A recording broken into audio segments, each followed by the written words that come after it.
Today is May 2nd, 2026. I have a Mercury Grand Marquis LS Palm Beach edition.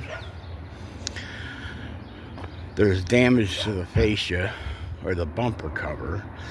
If you look to your lower left, you will see it caught on something and got torn off. The fog lights are not working at this time. It's probably because of the damaged fascia. I'll get up on it a little closer here, you can see. Someone had shored this up with tape to keep it from falling off.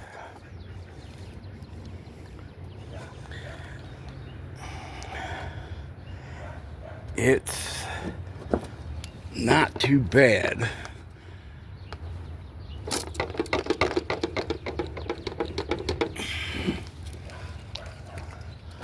I drove it home and it didn't fall off, but I didn't drive it far.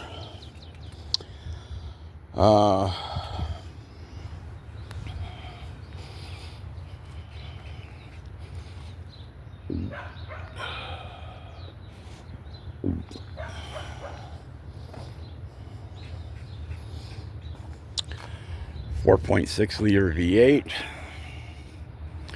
The oil is very clean. Transmission fluid is very clean. The battery is only about a year old, May of 25.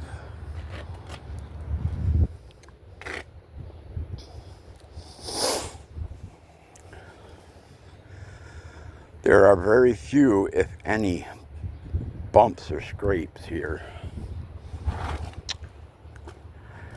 She's still wearing her original set of shoes on 3 of the tires. Chrome wheels are good. Just, the car is dirty. I'm going to say that now and stop saying it for the rest of the video.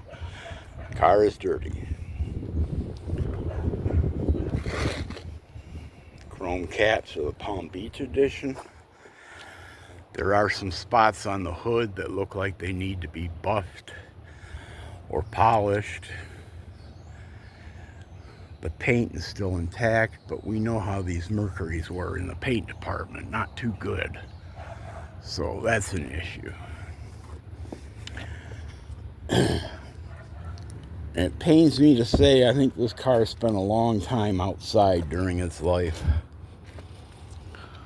Sometimes not being driven for several years in a row. Leather's in good condition. It is dirty though. Palm Beach edition. This is a really beautiful car. The radio works. I haven't tried the CD player.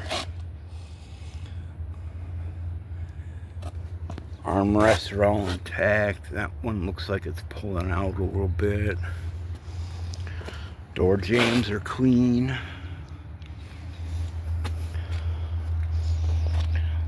The Mercury emblem is missing there. Back door looking good. The top is dirty, needs scrubbing. See, there I go again about dirty. Trouble here is the top is peeled. It's peeling. Most definitely, this will have to be replaced. No doubt in my mind. So, now we got that out of the way. Back seat on this side. Leather's good.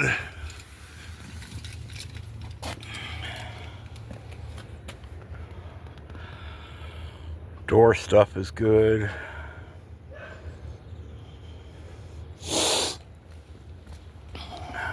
Door jambs.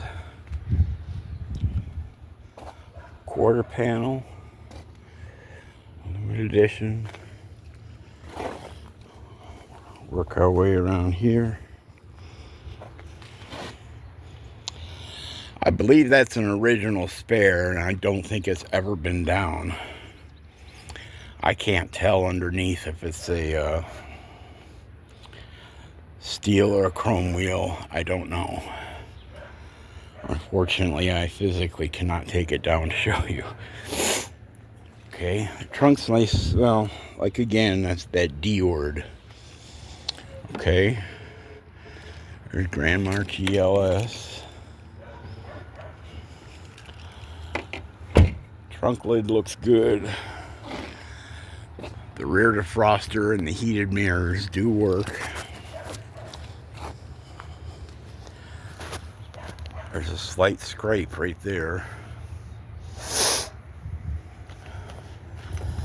This quarter panel looks in good condition. We got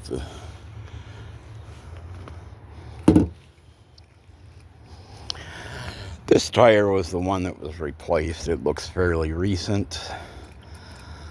There's no rust on the underside of this car that I'm aware of, but I cannot bend down there to show you the underside because I will not be able to get up, and you will have to come and help me get off the ground. I'm a crippled old man, what can you say? Again, that D word. This is all in good condition.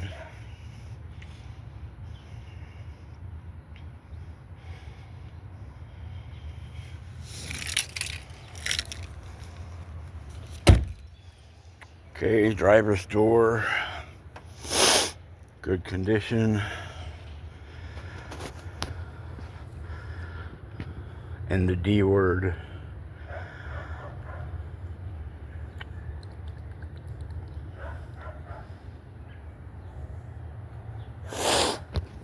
Okay,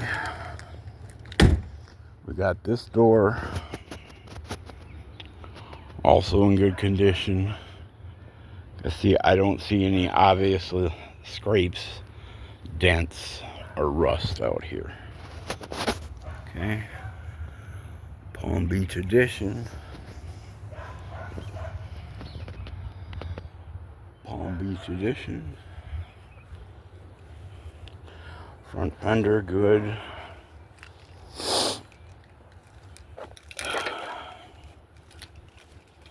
Hood struts work.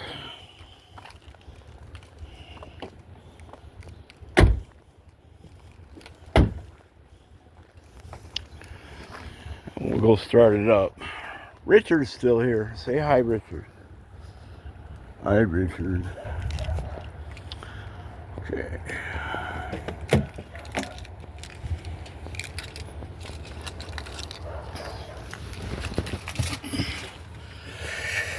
And we'll... Oh, this has a CD and a tape player. I didn't even notice that.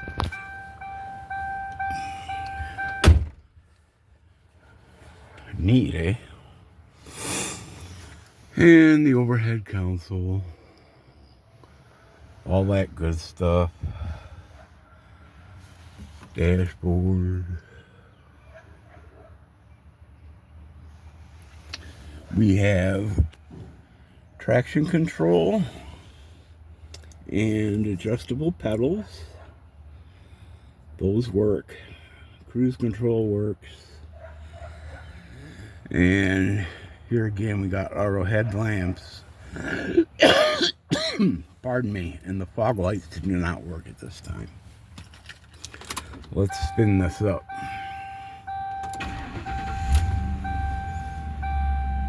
Oh, it's as quiet as a mouse. Huh? Oil change required. I don't know what that's about. Low fuel, yes, we know that. Now here's the pace de resistance, or whatever that French thing is. 26,754 original miles. And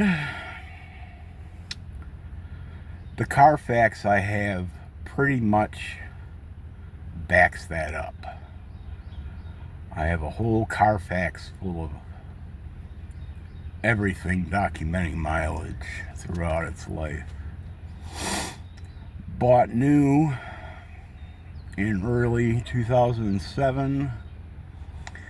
It looks like it was grandma driven, and then a second owner had it and was grandma driven again. So yes, folks, that's true. 26,754. Okay, we also have an airbag issue here. Let me shut it off and I'll start it up again.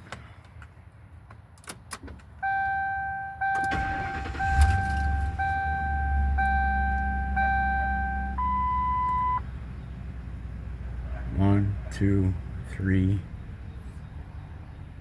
1, 2, 3, 4.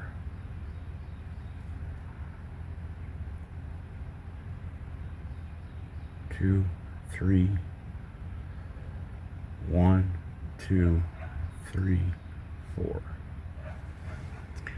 And that is some kind of, I forget exactly what the code means. It means something like passenger something or another. Sorry, I can't remember.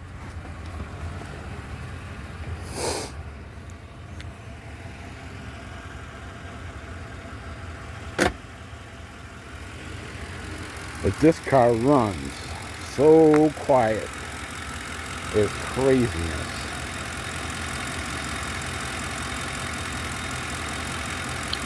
Now, the big issue here is, and I don't know exactly what it is, but after this car warms up,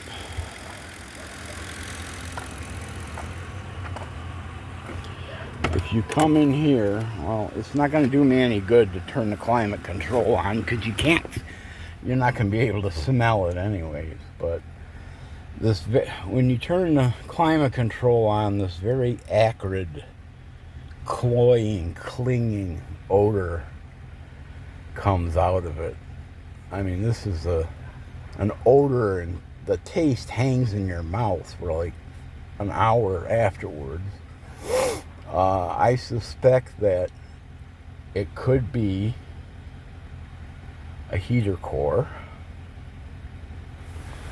but I don't know. I haven't checked into it. I also, when you stand right here,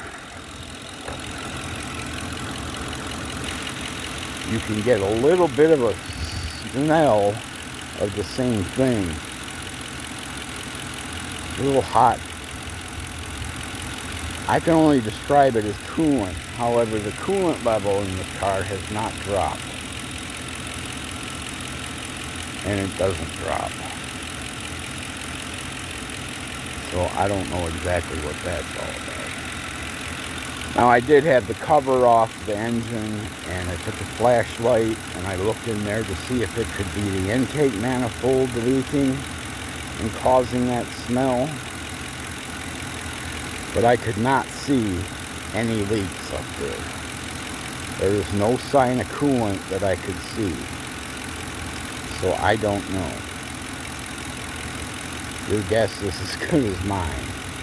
It could be the intake manifold, or it could be the heater core, or it could be something totally different.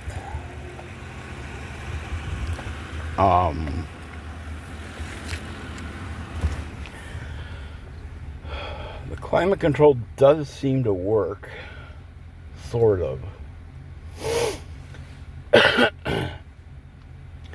I could not get the AC compressor will not turn over, so it's either low on gas or something going on here with the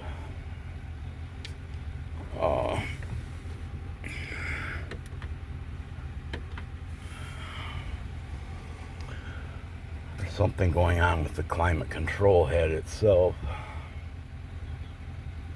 I don't know.